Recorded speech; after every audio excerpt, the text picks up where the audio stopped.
Hello again everybody, back with another video. This time looking at this interview with Tony Blair. An interview, it's more like a two-way script.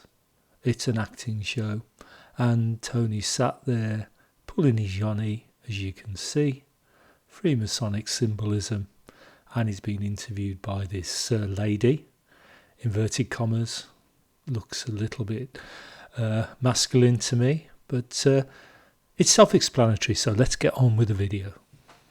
Tony Blair, it looks as if we're slowly starting to emerge from lockdown now, baby steps. Does it surprise you that we don't yet have a national contact tracing system up and running? Well, I think we've got to get one up and running really fast. I mean, it doesn't need to be there until you really start to open up, but we are starting now, so it's got to happen very soon. But I think it needs to be part of what I call a national containment infrastructure. I call it ultimate people control, an Orwellian style 1984 in 2020.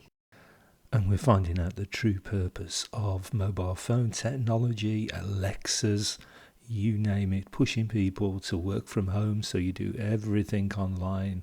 You have a digital footprint, which is your life, that they can read, track and trace you. And the 5G network rollout, helping people do things more online, and also when you go out it will help them trace you wherever you go into.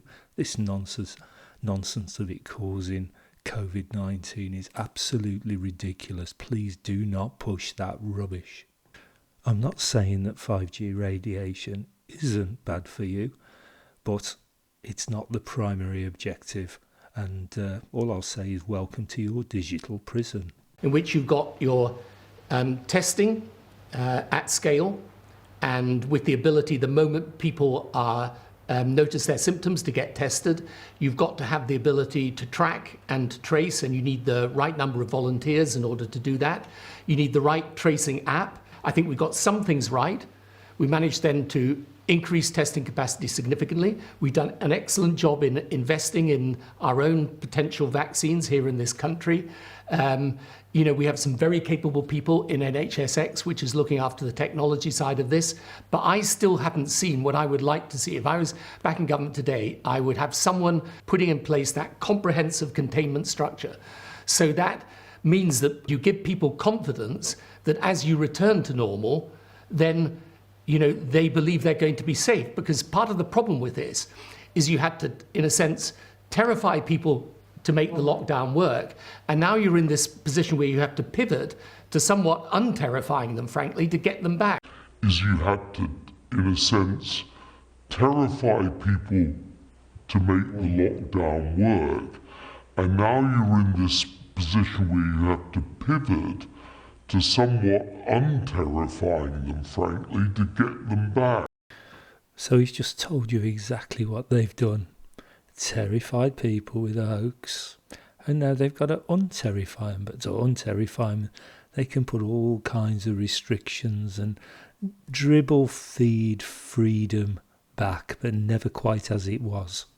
You're setting out a gold standard for containment, which is frankly unrealistic. You're talking about upping testing capacity to 1 million a day. We're not going to do that. Well, you can do that if you develop over time. If you develop the ability to do at-home testing, you could do that. Every person in the country is going to want to know what their status is in relation to this disease. Every person in the country is going to want to know what their status is in relation to this disease.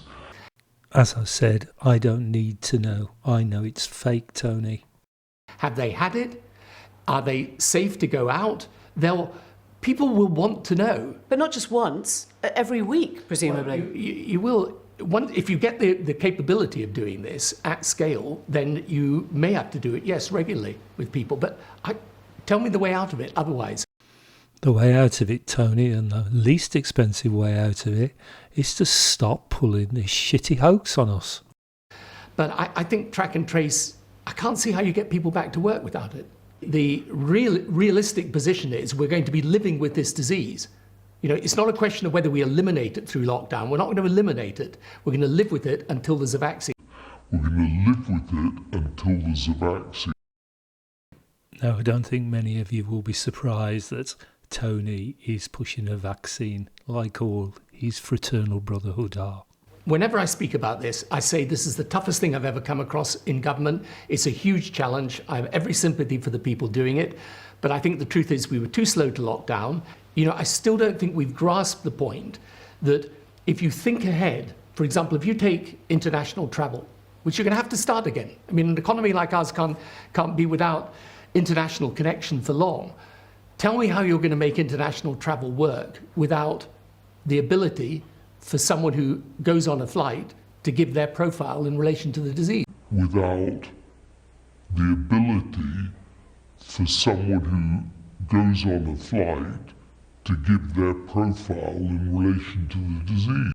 He's actually telling you what's going to happen.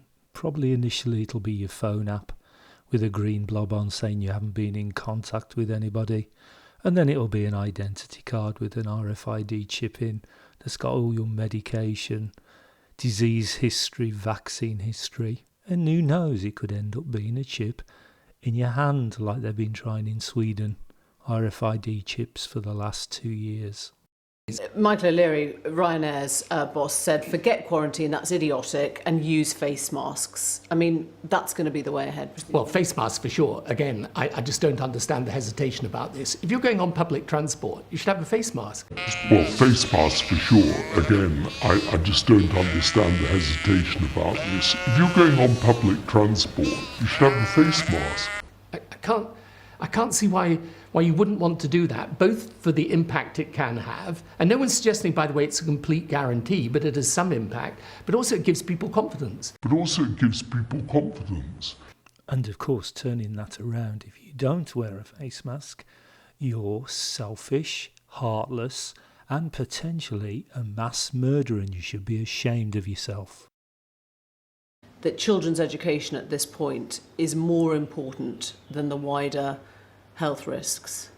Well, they're right, I think, to be reopening the schools. I mean, I don't think they would say they're putting school opening above health risks, but I think what they're doing is basing it on the evidence, actually. I mean, there are countries that have reopened parts, at least, of their school system.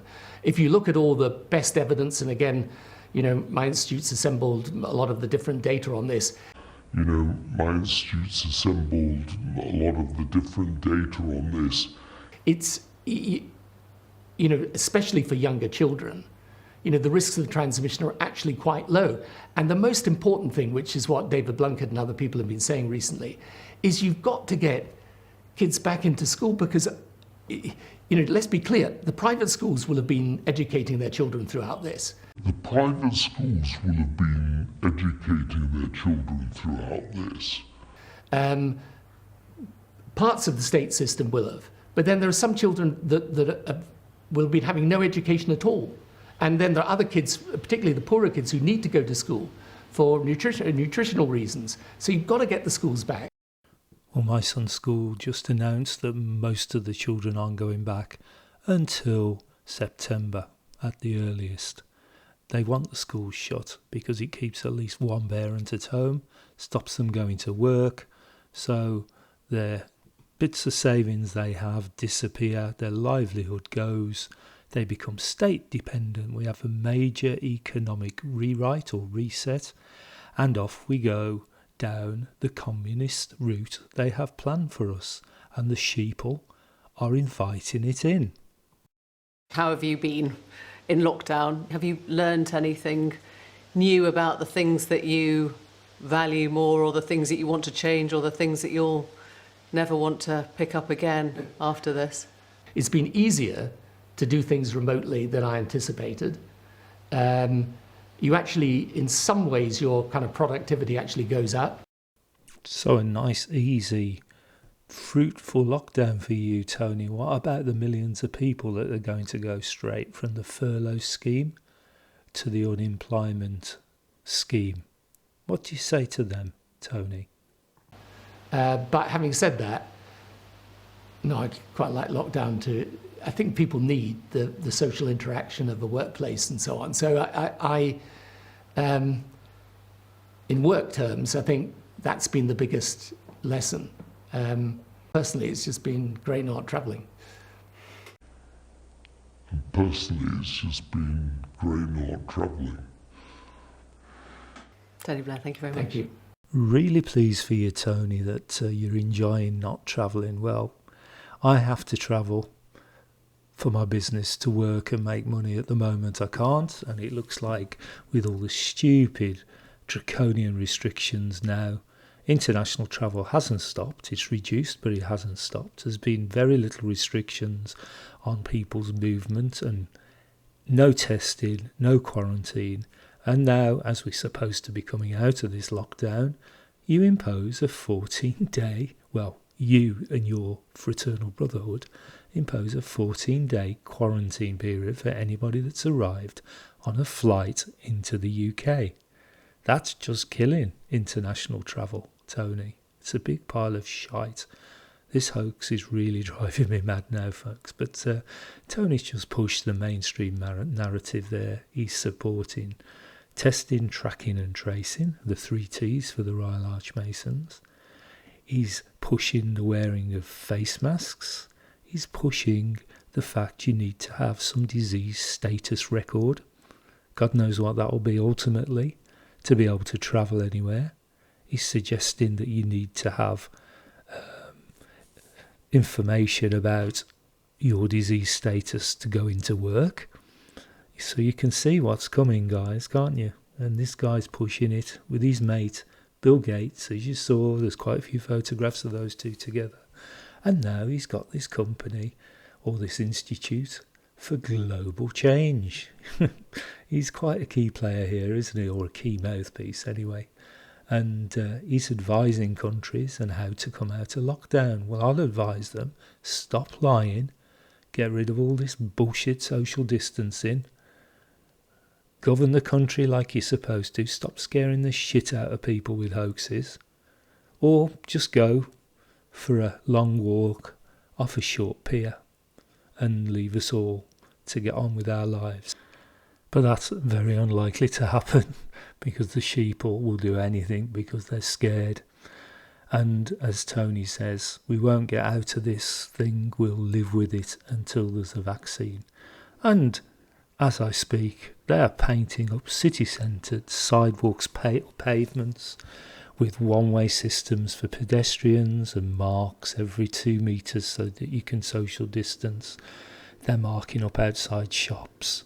They're into this for the long haul. It's not going to go away quickly while the sheep will comply. And those of us who are awake will be corralled from pen to pen, from street to street, with the rest of them, unfortunately. Otherwise we'll be cast out of society.